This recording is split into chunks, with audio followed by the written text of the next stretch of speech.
Hi everybody, welcome back to Zephyr Travels. I'm Randy, and we recently posted a video about our trip down to Hattiesburg, Pennsylvania to pick up our Thunderbird, and that video had a few interesting comments and some interest in the car, so we thought we'd do a follow-up video. One of the comments we've had from that video was, do we still have our Mustang?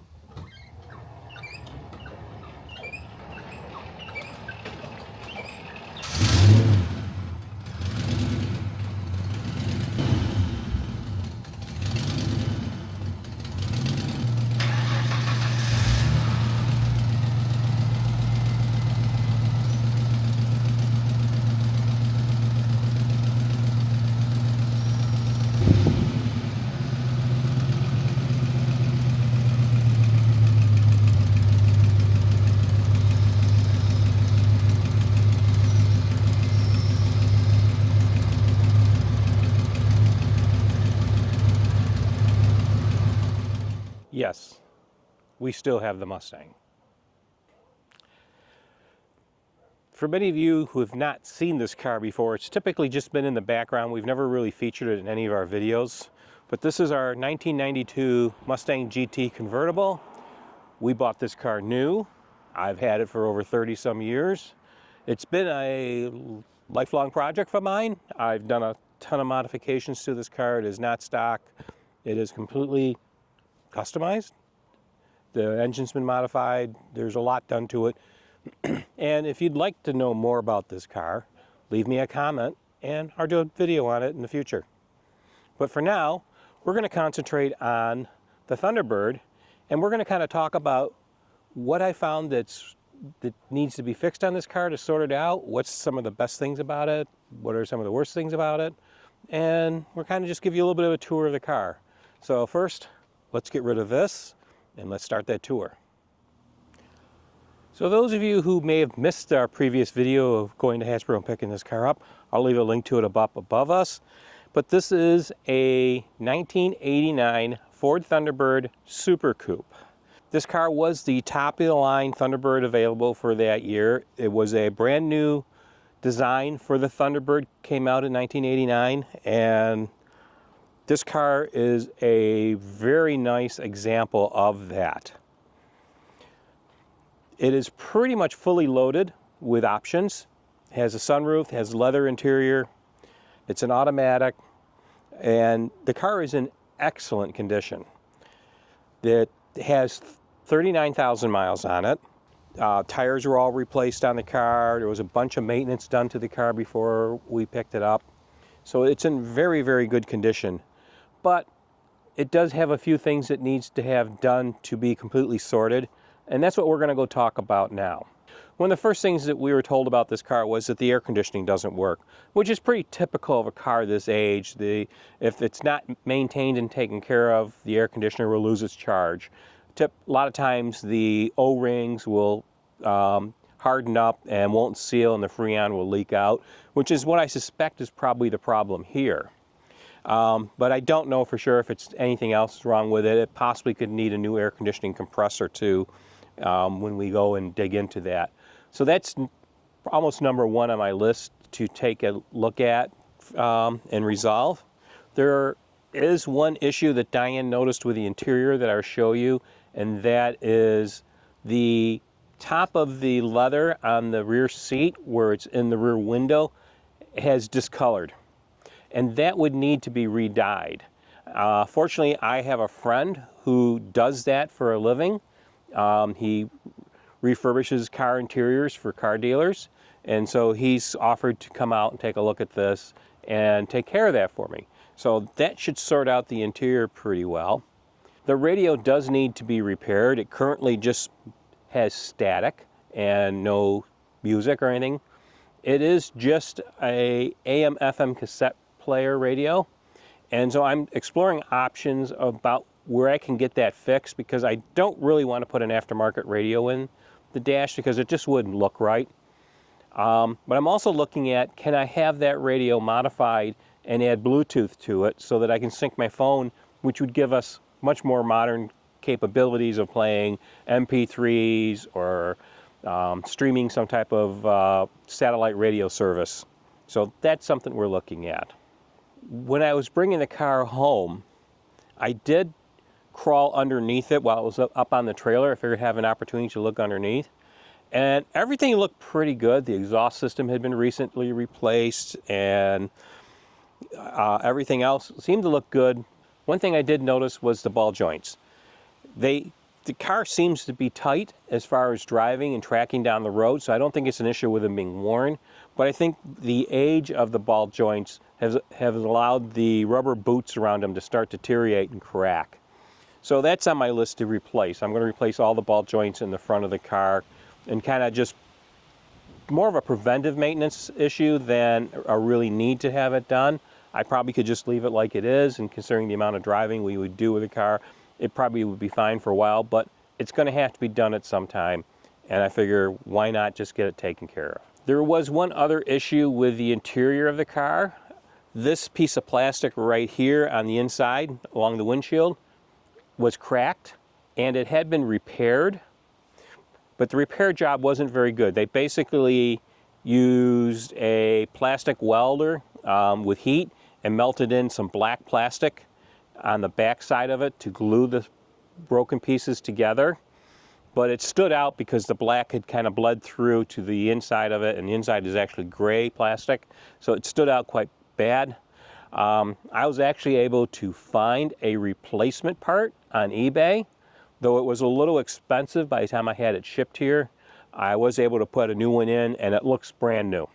Well, let's pull the camera off and give you a little bit more of a tour.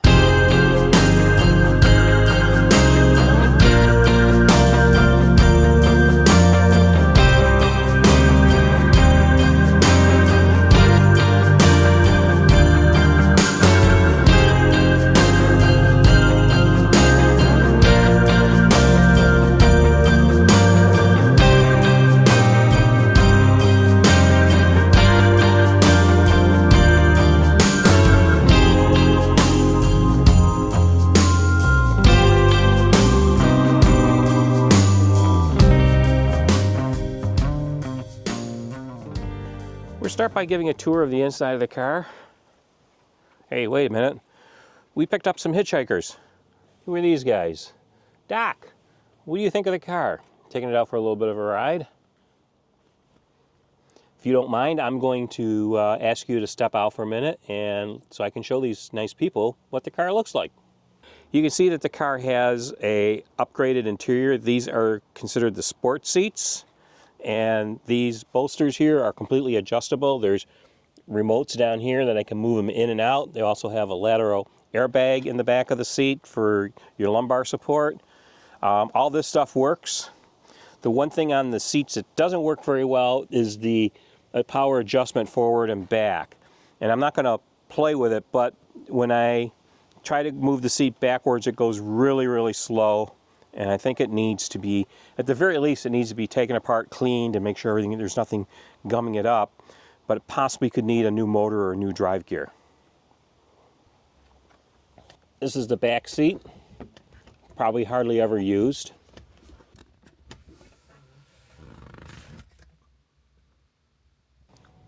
This is the radio in the car. It does turn on when I power it up, as you can see here. But that's all you get, just static. So that's something that I'm hopefully I can get repaired and updated with Bluetooth. If you look over here at this side, you can see the odometer and you can see the mileage, and the car actually only has 39,585 miles, which is really low for a 35-year-old car. So that's one of the positives, that one of the reasons it sold us on this car was the low mileage.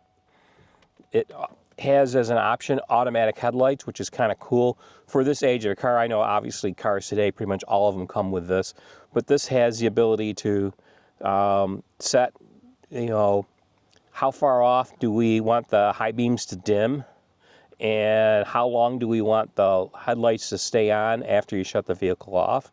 I think those are a couple of neat options. Down here you have the AC controls, and they're pretty much standard. What's kind of neat though is this is pre where you could set the temperature or the dual climate control. It's previous to cars actually having that. So interesting there.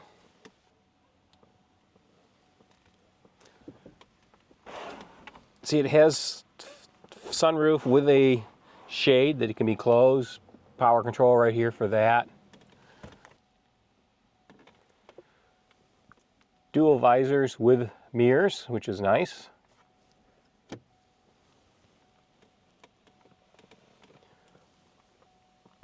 The audio system is a JBL system, and I'll show you what that entails in the trunk.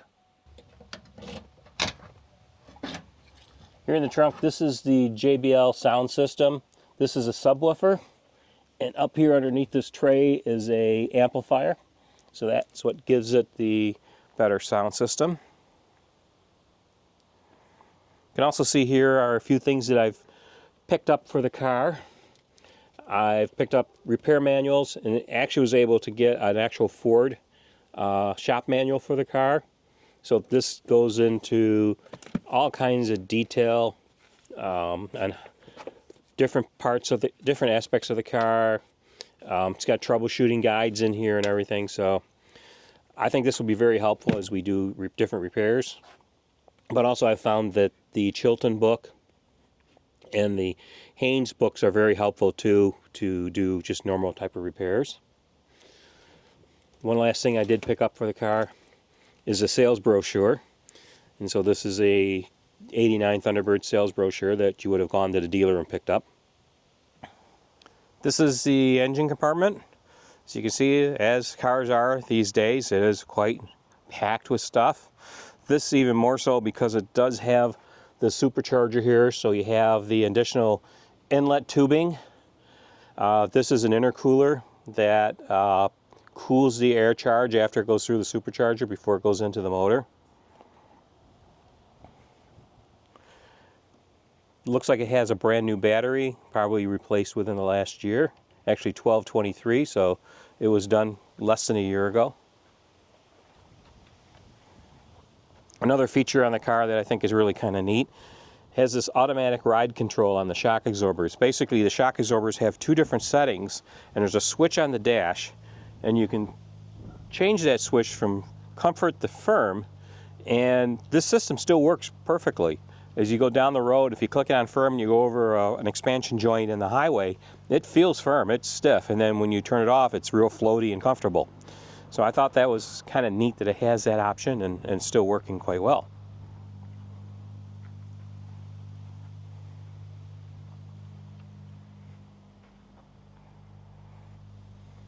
One thing about these older cars with the plastic headlights is they tend to discolor and get yellow, and these are looking pretty good. A little bit around the edges here, maybe when it's sealed, but not bad. You know, probably just a light polish. There's really no moisture or anything in there. So they look pretty good.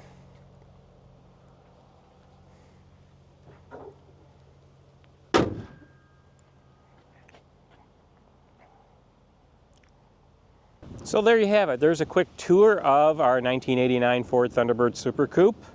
As you can see, there's not a lot that needs to be done. A couple major things: get the air conditioner fixed, check out the front ball joints and make sure that they're not an issue and get them replaced.